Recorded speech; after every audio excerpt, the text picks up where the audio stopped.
Ngayon, i-charge na natin yan. Saksak na. So makikita nyo fast charging siya mga idol. So pangatlong cellphone na siya mga idol. Walang pagbabago yung charging niya. No? Okay siya. Yan.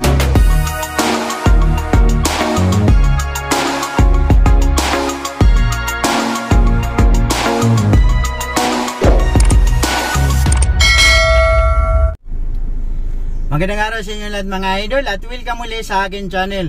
So for today's video mga idol, ito ay follow-up video lang natin dun sa nauna nating video na in-upload natin noong April 9. So June 1 na ngayon ay bali magdadalawang buwan na mga idol. Ito nga ay tungkol dito sa ating bagong nabili na car charger, no? 4-in-1 car charger mga idol. Okay, so doon kasi sa video ko noong April 9 na ating in-upload ay naipangako ko sa inyo mga idol na kapag napatunayan na natin at nasubukan na natin, no, na-testing na natin na talagang fast charging nga siya at talagang tatagal siya na hindi siya magbabago, ay i-update ko kayo agad mga idol. So ito na ngayon mga idol, sa araw na ito, sa video ko na to, ay ipakita ko na sa inyo mga idol, i-try natin na tatlong cellphone na i-charge natin kung okay ba siya, hindi ba siya magbabago. Alright, so ngayon, unahin natin mga idol, ito, may dala tayong tatlong cellphone, no? So, dalawang Android phone at saka isang iPhone. So, unahin ngayon natin ito. So, ito yung ating charger mga idol, no? Ayan. So, unahin natin ngayon, hilahin natin itong pang Type-C. No, siya nga pala, itong charger na to ay meron siyang apat, no, 4-in-1 nga siya. So may isang pang iPhone cord, may isang pang Android Type-C na cord, at saka mayroon siyang dalawang saksakan ng pwede sa iPhone at pwede sa Android. So ngayon hilahin na natin, una natin i-charge dito itong isang Android phone na Type-C, no. So yan, hinila na natin itong cord at isaksak na natin dito sa Type-C Android phone. Alright, so ayan, tingnan nyo mabuti mga idol. Ayan, so ito medyo malabo. So 80% na siya mga idol. Ayan, 80% nagcha-charge siya mga idol. Okay, so ngayon ang pangalawa nating i-charge mga idol ay itong dala natin na iPhone. Okay, so ito iPhone na ano nga tong iPhone sa anak ko to. Ayan. So, isaksak na natin itong cord na pang iPhone na yan dito. So, yan. 86%. Nakita nyo mga idol. So, fast charging siya mga idol. So, dalawang phone na yan nakasaksak, naka-charge. Ayan. So, ngayon may baon pa tayo na cord na pwede nating isaksak naman dito sa saksakan niya dito. Pang USB, no? So, ngayon isaksak natin. Ayan. Isaksak natin siya dyan. At i-charge naman natin itong pangatlong cellphone, no? Okay? So, yan. Ito nga pala mga idol ay hindi Type-C, pero Android din siya. Hindi ko alam kung anong tawag dito sa ano na to, parang letter V siya. Parang V, no? Parang B or basta hindi siya Type-C, no? Pero Android pa rin siya. Ngayon, i-charge na natin yan. Saksak na.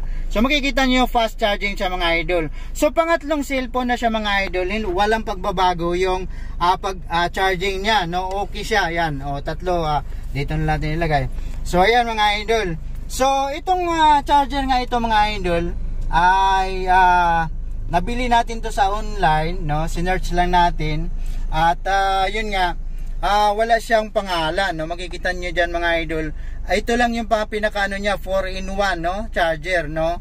Pwede sa iPhone at pwede sa Type-C Android phone, no? Yun lang yung nakasulat. Wala siyang pangalan talaga kung anong klase siya na charger. Pero made in China mga idol. So ito ay in-order natin sa online.